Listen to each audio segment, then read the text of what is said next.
नमस्कार, मैं ऋषि सोनकर और आप देख रहे हैं आस्था की शक्ति समाचार। अपने आसपास की खबरों से सरोकार होने के लिए बने रहिए हमारे साथ।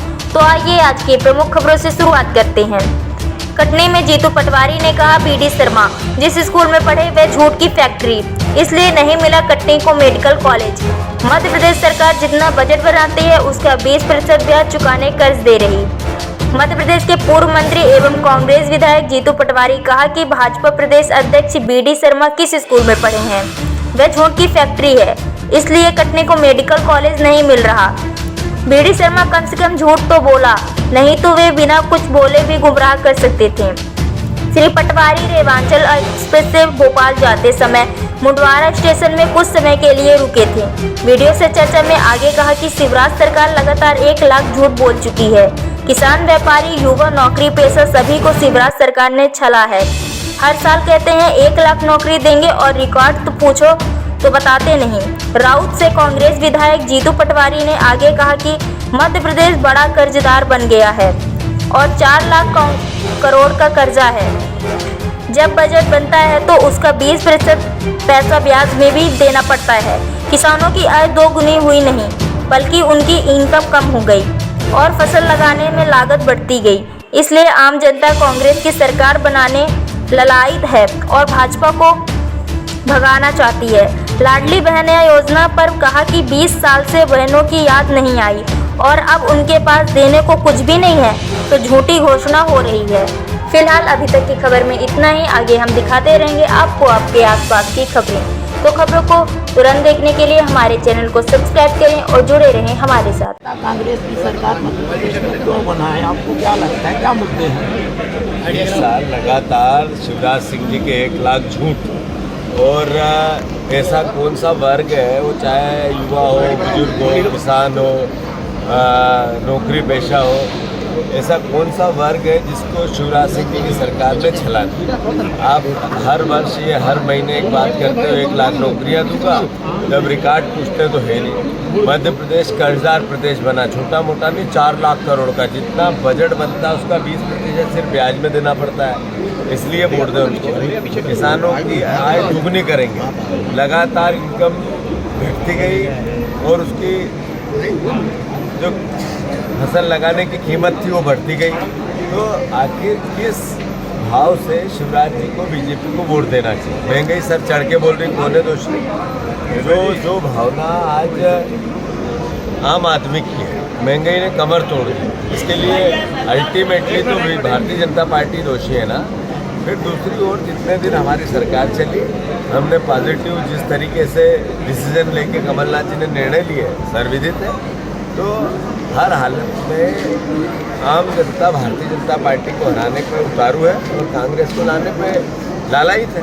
राजभवन का जो घेराव करने जा रहे हैं आप लोग, राजभवन का जो घेराव करने के लिए कांग्रेस का जो मुहिम 13 तारीख का, वो किस से जा रहे हैं? 2 बातें हैं। एक प्रदेश के मुद्दे जो मैंने आपको बताया, क्यों निलंबन किया मेरा, इसलिए कि हमने पूछा कि आपने कर्जदार प्रदेश को बनाया, इसलिए कि हमने ये कहा कि आपने किसानों की आय दुगनी करने की थी, आपने लागत दुगनी कर दी, इसलिए कि आपसे ये पूछ लिया कि आप कर्ज लेते हो तो इस पैसे का क्या करते हो, या इसलिए कि युवाओं को नौकरी नहीं। और दूसरी तरफ जिस तरीके से नरेंद्र मोदी जी ने जितनी बातें की देश के सामने, न खाऊंगा न खाने दूंगा, और अल्टीमेटली अडानी वाले इशू पे SBI में आम जनता का पैसा, LIC में आम जनता का पैसा इसका दुबत खाते में जा रहा है। ऐसी ही महंगाई की इतनी बड़ी जो मैंने अभी भावना व्यक्त की, ये भावना अल्टीमेटली देश की सरकार की इतनी बड़ी नाकामियों के कारण हुई। वो चाहे पेट्रोल डीजल की बात हो, चाहे आम जनता की रोज़मर्रा की ज़िंदगी को जीने में जो आवश्यकता है उसकी बात हो, वहाँ भी बेरोजगारी की बात हो, तो अल्टीमेटली दोनों जगह फैली हुई है और इन्हीं मुद्दों को लेकर राजभवन का घेराव है। जनता महंगाई से त्रस्त है, कांग्रेस क्या करेगी इस पर? बीजेपी ने मास्टर को बहना योजना चला करके मारा है, इस पे क्या बोलना चाहते हैं? 20 साल से बहन की याद नहीं आई, और रही बात अभी, तो जिस भावना को हम समझे वोट देने के लिए बहन की याद आती है, पर अल्टीमेटली देने के लिए क्या है? आपने उसी बहन को सबसे ज़्यादा अत्याचार, बलात्कार और अपहरण इसी प्रदेश में होते हैं ना। NCRB के आंकड़े क्या कहते हैं?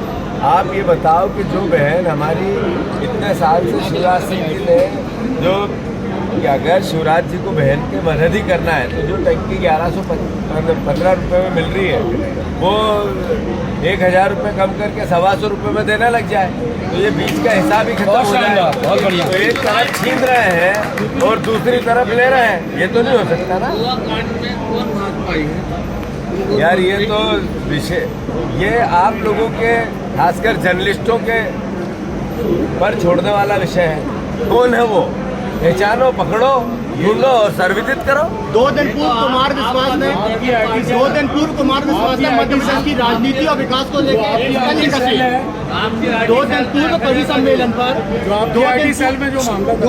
2 दिन पूर्व कवि सम्मेलन पर कवि कुमार विश्वास ने मध्य प्रदेश की राजनीति और विकास को लेकर तंज कसा। बिल्कुल सही है, जो कवि तो होता जहाँ न पहुँचे रवि वहाँ पहुँचे कवि।